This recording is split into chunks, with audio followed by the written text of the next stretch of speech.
Hey everybody, hope you're having a great day. We've been reading through the book of Acts all this summer, and the book of Acts is all about the Spirit of God empowering the people of God to do the work of God here on earth. If you'd love to follow along with us this week, we're going to be in Acts 18.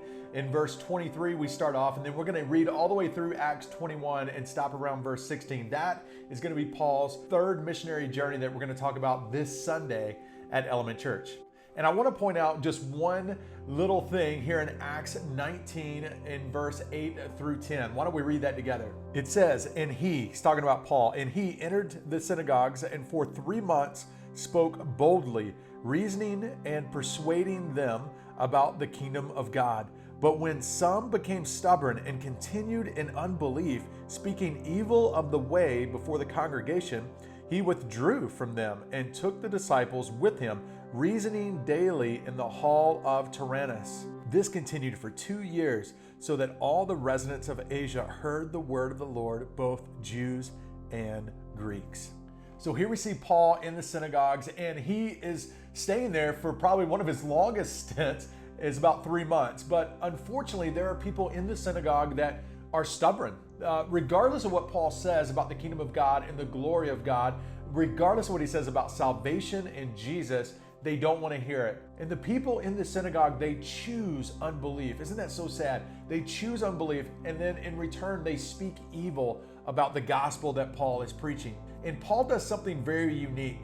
Instead of continuing there in the synagogue, he leaves and he goes to a neighboring school called Tyrannus. And thankfully there, he's able to continue to preach the gospel to both Jews and Greeks, and people come to the Lord. He's there for 2 years preaching about the good news of Jesus Christ. So what can we learn from this? I think personally, so many times we may share the gospel with people and we're shocked that they don't receive it.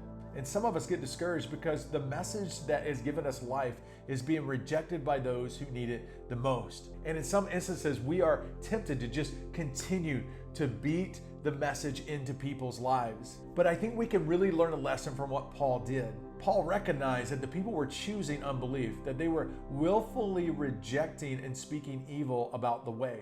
And instead of him trying to make the heart of men soft, he left that up to God. He moved away from there and found another place where people welcomed him and the message. This reminds me about what Paul writes in Romans 10:15 through 17. He says, "How beautiful are the feet of those who preach good news." But in 16 he says, "But they have not all obeyed the gospel. For Isaiah says, 'Lord, who has believed what he has heard from you?'" And then it says in verse 17, "So faith comes by hearing, and hearing the word of Christ." It is not our job to soften the hearts of men and women who desperately need Jesus. It is our job to preach the gospel and give people an opportunity to listen and give faith an opportunity to be born. I think in all of our lives we can learn from that. We all have friends and family that we are continually sharing the gospel with, and some of them are willfully deciding not to listen. I think in those moments, we may be doing more harm as we try to beat the message into their life. Maybe what we should do is begin to pray for them. Maybe what we should do is focus on those members of our family who have not chosen unbelief and continue to preach the gospel there. The word that you've spoken to them, it won't return void. We just need to give God a chance to do what he does best, and that is draw the hearts of men and women to the Father. I hope this has been an encouragement to you. If you want to continue to read with us, we're in Paul's third missionary journey. It's in Acts 18 and verse 23. And we're going to read all the way through Acts 21, verse 16. Can't wait to see you this weekend, this Sunday at the fairgrounds at 10 a.m. God bless.